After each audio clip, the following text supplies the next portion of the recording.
Welcome to The Storytellers, the radio show and podcast that features those who choose to leave their mark on the world through the art of story. I'm your host, Grace Salmon. I look forward to our time together today. Now, let's meet our storyteller. Edie Cay writes award-winning, steamy, feminist historical romance. She's written an amazing series that we'll be talking about today. She's published short stories, poems, nonfiction. She's co-written and starred in several short films and documentaries. There's so much to talk about, from women alpinists to women boxers. Edie, welcome to the Storyteller's microphone. Thank you so much. So thank you for having me. I'm so excited to have you. When I first met you through Paper Lanterns Writers, I knew nothing about women boxers, alpinists. Historical fiction was always my go-to. Now I'm broader than that. So quite honestly, I didn't know where to start when I invited you onto the show, because there's so much that I want to talk to you about. But let's start with the thing I knew least about: women boxers. Yes, this is something that most people don't know about. And we can, of course, thank the Victorians for wiping that history right out. So the heyday, well, I'll start at the very beginning. So 1681 was when the first prize fighting match was held in England. And that was a very aristocratic gentleman pitted his butler against his butcher. And that was the first prize fight. You can guess who won. I'm thinking the butcher. The butcher won. Yes. Never. Yeah. Just don't bet against a guy who deals with knives for a living. There you go. Fast forward, the heyday of prize fighting really started getting going about the 1720s. And this is when it started to really deviate out of the dueling traditions that had already existed. You know, I've got a sword, you've got a sword, and we're going to, swipe at each other for honor. But prize fighting was always for money. So you would have boxing matches, which was not a term they used at the time. Prize fighting matches that they would have to agree ahead of time what weapons they were going to use, and whether they were going to just be fists, or if they were going to have swords or shields or whatever it was going to be. And we have record about 1722 was the first time Elizabeth Wilkinson Stokes shows up in the newspaper, and she challenges this woman to fight with a half crown piece in each hand. So that means that you have fists that are clenched. Whoever drops the coin first loses. So it was also a way, because hair pulling was legal, eye gouging was legal, scratching is legal, biting is legal. All of those things are legal to do. But if you keep your hands, curled around that crown piece, then that means that you are not going to be able to do any of those other nasty bits. So eventually, over the course of about 10 years, not quite, she ends up becoming the biggest name in boxing. She has her own amphitheater. She is challenged by name by other women. She's challenged by men, but men and women were not allowed to fight each other. So the men would challenge her and her husband, James Stokes. And they were the ones who owned the amphitheater. But if you look at the actual wording in the newspaper, they say it's her amphitheater. So they want to challenge her because of what she said. So it's pretty fascinating to see this just powerhouse of a woman. The only thing we know is that she was a small and agile Englishwoman. That's the only physical description we have so far. How did you stumble upon her, and how does this turn into your amazing series? So I was writing Regency romance. I've always been a historical reader. That is just what I love. And I always wanted to be a writer since I was like 9. And so I was looking into this, and I wrote this Regency story that I really didn't like. I didn't like my voice in it. I didn't like what was happening. It was boring. And so I started just like, okay, I'm going to go deeper into the Regency.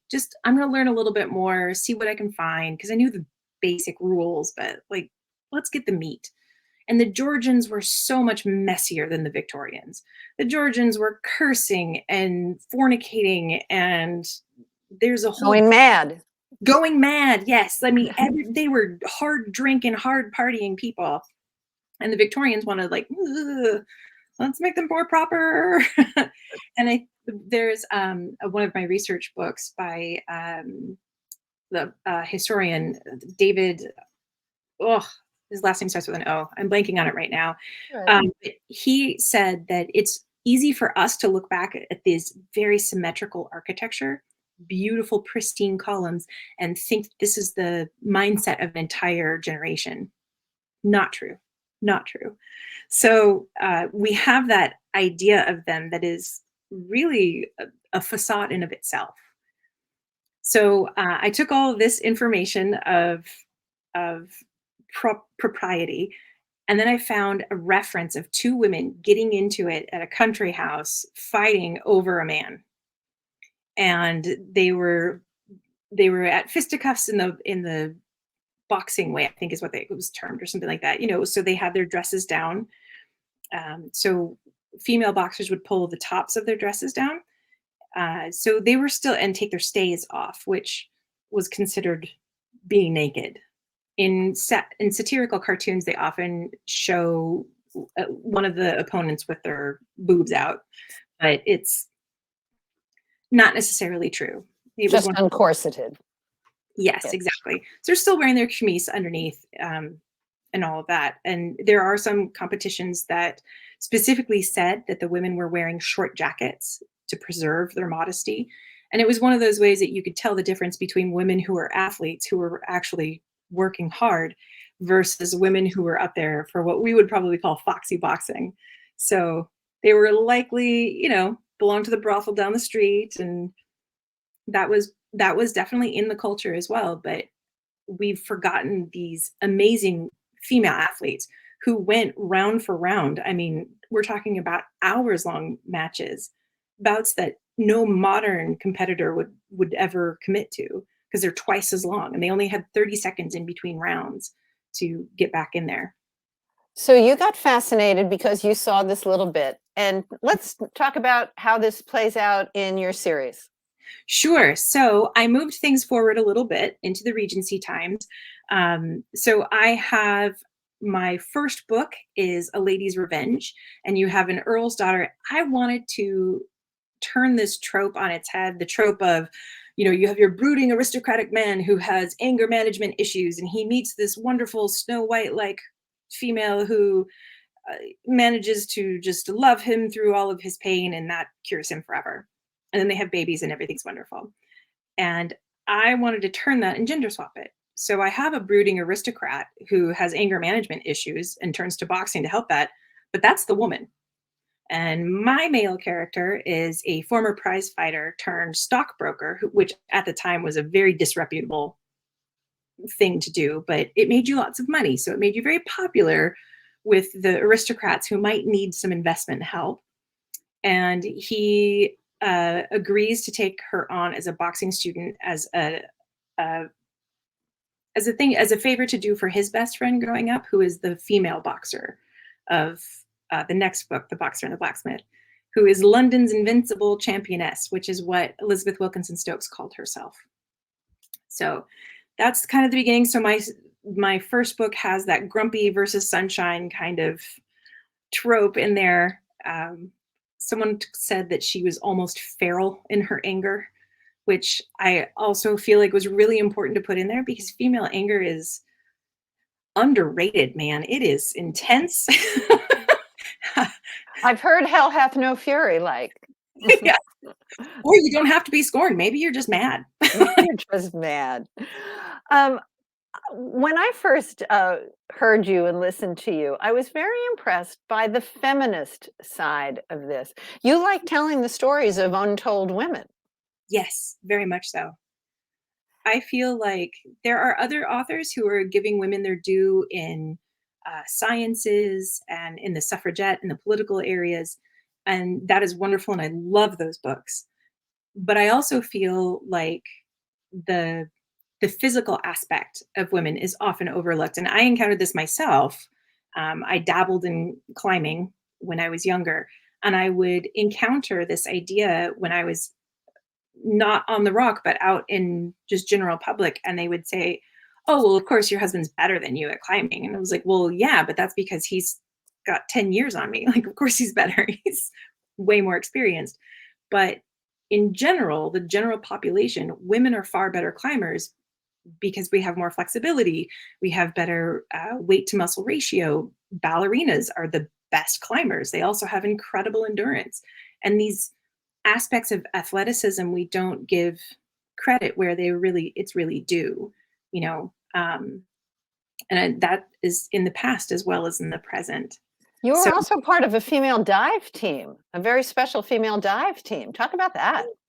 So in 2016, PADI, which is the International Diving Group, they decided they were going to have an International Women's Day, Women's Dive Day.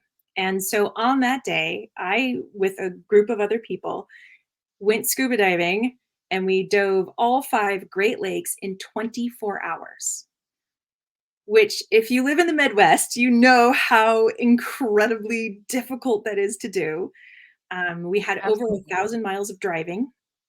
We started at midnight in the Upper Peninsula in Michigan, and we started there, and it was a beautiful, it was a dark sky park. And so we were in the middle of this giant moon, and we were out in the middle of the water. It was freezing. But I basically wore a wetsuit for 24 hours. And we made it all the way through, and we finished in Lake Erie and at 10 p.m. It was great. And if you guys want to watch it, it's Big 5 Dive, and you can find it on Vimeo and YouTube, and it was lovely. Well, I'm glad we get to tell part of your story as well. Why the Regency period? Why are you fascinated by that particular period? Oh, the real answer is money. It's I know. Not a bad answer. So if you look at what sells, romance outsells every genre, period, the end, not even close.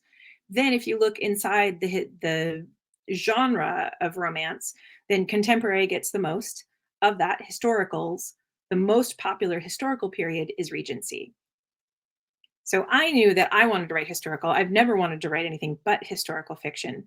So I thought, okay, all right, I will jump into the Regency, even though the Regency, just like the Wild West, only 10 years long, but yet it captures our imagination. And who was on the throne then, for those of us who just don't know our Regency periods? Yes. So when you talk about the Regency, you are referring specifically to England or Right. the UK. And at that point, George III, who was also the king who lost America, if you want to think about it that, or think about it as Hamilton, the Hamilton king. Yes. So he went mad. Oh, also Queen Charlotte, the Bridgerton spinoff, that's that king. So he went mad. And so in 1811, his son who was the Prince Regent, or the Prince of Wales, he was known as Prinny. He became the official regent, which means that King George III was not making decisions anymore. So the Prince Regent came. He was very unpopular by the time that came around because he had a huge spending habit. He was definitely out on the town 24/7. And then in 1820, George III dies, and the Prince Regent becomes George IV. So that's that lineage. Perfect to know about that. One of the things in your biography, you say you write steamy, feminist, historical, romance. Parse that out for us. And I bet something along those lines has also to do with money. Yes. So steamy, of course, is talking about how much sexual content you have in yours. So I patterned my books off of the Avon historicals. So I have graphic content. However, the graphic content is always in service to the story. It's character development. It's intimacy. It is not sex for sex sake. It is there because this is what furthers the plot. And there are other people who are better practitioners than me at this. Sarah McLean, I think, is one of the best who does this. If you take those sex scenes out of the book, you lose plot. And that's the important aspect of the difference between what is steamy versus what is like erotica. Okay. And then feminist, because we think we touched on that, and the other pieces as well. I love that you are candid about your writing because you want to earn money at your craft, which you should. Well, I've been at this for a long time. So I did get my MFA in creative writing back in 2005. That's what I did right after college. I went to grad school. I've written reviews. I've hustled every which way I could hustle for writing. And now that I'm to a point where I'm like, okay, this is it. I've done the craft work. I've done all of this other stuff. Now it's time to make this a career, a viable career. Is it formulaic? I would say no. And it's formulaic in the way that anybody's recipe is formulaic, where if I say, let's all make pumpkin pies and we'll all bring them and we'll have a taste test. Well, everyone's pumpkin pie is going to be different because they're going to use a slightly different recipe. They're going to use you're going to get a little dazzle over here, some crumble over here. It's kind of the same thing with any book. You have all these elements, you put them together, and you still need to have a character that changes. You still need to have a plot that moves you forward, and you still need to have an emotional resonance with your reader. And that's any book. So whether or not you're going to have it be a love story or a mystery, it doesn't really matter. To say that romance is formulaic is to say that every book is formulaic. In my opinion. Are you a plotter? Do you outline? I do. I'm a plotter, but I often deviate from my plot. So in my third book, I had a big deviation where a lady's finder, which was a finalist for a Lambda Award. I had a moment where on my paper, she was going to go out. There was a party. She was going to go out, and the love interest was going to secret her away to the gardens, and they were going to change into breeches, and she was going to go running through the town with this person. And then I realized as I'm writing it, I get to that point where she's supposed to say yes and change clothes in a garden. And I was like, no. And that's what she says. She's like, no, I'm not an idiot. I know what's going to happen if I get caught out here changing clothes. I'm an earl's daughter. You're a fortune seeker. I know what's going on here. And she storms back into the ballroom. And I was like, oh, yeah. Gonna have to read that. You surprised me and delighted me with the information on boxing. You're now working on a series of alpinists? Yes. So my next Again. yeah. Who knew? I know. So my next series is going with Dragonblade Publishing. It will be out next August. It's a 4-part series called The Ladies Alpine Society, and it is about a group of women trying to climb the Matterhorn in the Victorian era. So the first ascent of the Matterhorn was in 1866 by a man, Edward Whymper. It was 6 people, 3 of them died on the way down. So at that point, Queen Victoria says, and one of them was an English lord, it was a British expedition. And Queen Victoria says, that's it. No one should climb a mountain. This is ridiculous. We're not spilling the peerage's blood on this mountain. But of course, you can't ban people from climbing mountains. So then in 1871, 2 women competed inadvertently to be the first woman to the top. And they were like, I think numbers 15 and 16 respectively for the number of ascents that had made it at that point. The person who invented the climbing harness, the first climbing harness, was a woman in 1898. There is a French woman in the early 1800s who is credited with climbing a lot of the early French mountains. Women have been going up mountains forever. There's a wonderful George Sand's quote, which said, if I wanted someone to bring me flowers, I would climb up a mountain and pick them myself. And it's just, I think, just so indicative of how women need to be outside just as much as men need to be outside. So how did you stumble, if you will, across this story? This one, well, so there is a part of the world that I like to go to with my family. We've been there 4 or 5 times now, and it is this tiny little town in Italy. Technically, it's Italy. It's actually South Tyrol, and it is right on the mountains between Switzerland and Italy. And that is basically where a lot of this climbing stuff takes place. So it's also the pass that Julius Caesar came through with, when he was on his way to take over Rome and all these places. It's a really historic area. And I don't know, I love it there. It feels like home. And I don't know when I found out about the women and the Matterhorn. I just knew that women, just in the reading that I'd done, I knew that women were up in the mountains. And well, I wish we had hours and hours to talk more, Edie, from women boxers to the Regency period to just the pure mechanics of your brilliant writing. I'm so glad you joined me on the Storyteller's microphone today. Thank you so much, Grace. I really enjoyed being here. I hope you come back and we'll talk about how the Alpinist series comes out. Yes. Sounds great. This has been a copyrighted episode of The Storytellers by Grace Salmon and Authors on the Air, Global Radio Network. Thanks for being with us. That concludes this episode of The Storytellers.